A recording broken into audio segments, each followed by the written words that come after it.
Assalamualaikum teman-teman, kembali lagi di YouTube channel aku.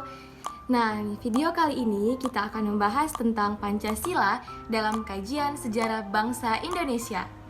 Pancasila terdiri dari 5 sila dan 45 butir-butir Pancasila. Kelima sila tersebut berlandaskan dari ajaran agama, tidak hanya agama Islam saja, tetapi ada 5 ajaran agama pada masa itu. Di dalam Pancasila terdapat 5 lambang. Sila pertama yaitu ketuhanan yang Maha Esa yang berlambangkan bintang. Nah, pasti banyak dari kita yang bertanya-tanya, kenapa sila pertama harus berlambangkan bintang dan itu hanya satu. Jadi, makna bintang di sini ialah memberi penerangan. Kenapa hanya satu? Karena Tuhan itu adalah satu ataupun Esa. Sila kedua yaitu kemanusiaan yang adil dan beradab yang berlambangkan rantai. Jadi, makna rantai dalam Pancasila sila kedua adalah sebagai manusia kita harus saling bahu-membahu, tolong-menolong, dan harus mempunyai adab. Dan juga sesama manusia kita harus saling mencintai. Seperti kata Rasulullah SAW, al-adabu fauqal ilmi, yang berarti bahwa adab itu lebih tinggi daripada ilmu. Sila ketiga ialah persatuan Indonesia yang dilambangkan dengan pohon beringin. Seperti yang kita ketahui bahwa pohon beringin itu adalah pohon yang kuat. Jadi sebagai bangsa Indonesia kita harus kuat dan bersatu layaknya pohon beringin. Sila keempat yaitu kerakyatan yang dipimpin oleh hikmat kebijaksanaan dalam permusyawaratan perwakilan yang berlambangkan banteng. Kemudian, makna kepala banteng dalam Pancasila sila keempat ialah bermusyawarah. Jadi ketika kita mempunyai masalah apapun itu, seberat apapun itu, hendaknya jalan keluar yang diambil adalah dengan bermusyawarah. Karena dengan bermusyawarah, kita pasti akan menemukan jalan yang terbaik. Sila kelima yaitu keadilan sosial bagi seluruh rakyat Indonesia yang berlambangkan padi dan kapas. Kemudian, makna padi dan kapas pada Pancasila sila kelima ialah dalam kehidupan bermasyarakat hendaknya kita harus saling gotong royong dan saling membantu agar tercipta kehidupan bermasyarakat yang adil, makmur, dan sejahtera.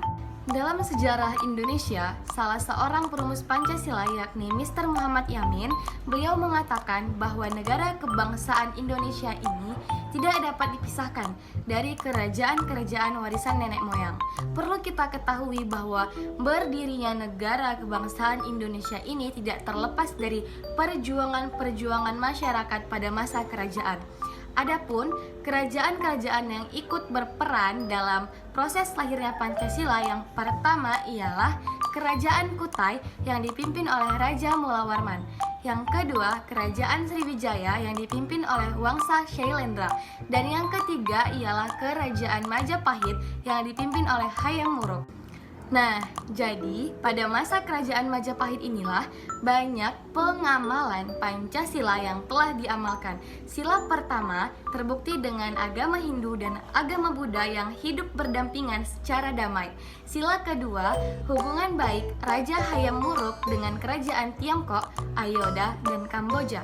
Sila ketiga terbukti dengan keutuhan kerajaan Majapahit setelah tercetusnya Sumpah Palapa.